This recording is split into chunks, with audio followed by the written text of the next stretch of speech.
தான் வாழும் நகரத்திற்காக அள்ளி அள்ளி தரும் மனம் யாருக்கு வரும்? அப்படியொரு நல்ல உள்ளம் கொண்ட ஒருவர் தனது நகரத்தின் நன்மைக்காக தங்க கட்டிகளை நன்கொடையாக கொடுத்து அசத்தியிருக்கிறார்.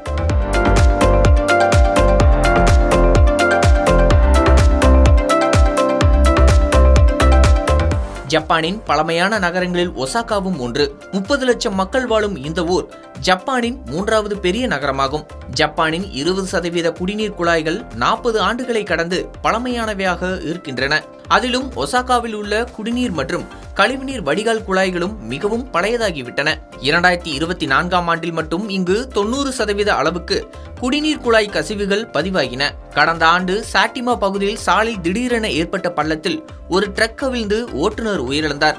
இந்த பள்ளம் கழிவுநீர் குழாய் சேதத்தால் விளைந்ததாக கூறப்பட்டது. இந்த விபத்தை அடுத்து நாடு முழுவதும் கழிவுநீர் குடிநீர் குழாய்களை சரி செய்வதில் கவனம் செலுத்தப்பட்டு வருகிறது. ஒசாகாவிலும் பழைய குழாய்களை சரி செய்ய வேண்டுமானால் மிக பெரும் அளவிலான நிதி தேவைப்படும். இதனால் குடிநீர் குழாய் கசிவு பிரச்சினை தொடர்கிறது. இந்த நிலையில்தான் 21 கிலோ அளவிலான தங்க கட்டிகள் ஒசாகா நிர்வாகத்திற்கு நன்கொடையாக வழங்கப்பட்டுள்ளது.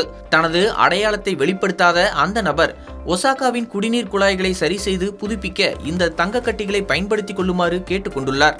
இந்த தங்க கட்டிகளின் மதிப்பு இந்திய மதிப்பில் 32 கோடியே 79 லட்சத்திற்கும் அதிகமாகும்.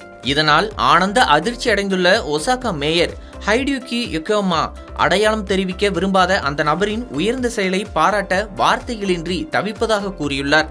இதே நபர் ஏற்கனவே 2 கோடியே 93 லட்சம் ரூபாய் அளவிலான பணத்தை குடிநீர் குழாய்களை அமைப்பதற்காக அளித்ததாகவும் ஒசாகா மேயர் தெரிவித்துள்ளார். இந்த நிதியை கொண்டு நகரில் மோசமான நிலையில் உள்ள குடிநீர் குழாய்களை சீரமைக்கப்படும் என்று ஒசாகா மேயர் கூறியுள்ளார். நிதி நெருக்கடியால் தவிக்கும் ஜப்பானில் நகரின் நன்மைக்காக 21 கிலோ தங்க கட்டிகளையும் கோடிக்கணக்கான பணத்தையும் நன்கொடையாக தந்த நபர் தனது செயலால் அனைவரையும் நெகிழ வைத்திருக்கிறார். சிறு தொகை கொடுத்து பெரிய புகழை பெற நினைப்பவர்கள் மத்தியில் பெருந்தொகையை நன்கொடையாக தந்ததோடு அடையாளத்தையும் வெளிப்படுத்த விரும்பாமல் நகரின் மேம்பாட்டுக்காக நிதி அளித்த அந்த நபருக்கு வாழ்த்துக்கள் குவிந்து வருகின்றன.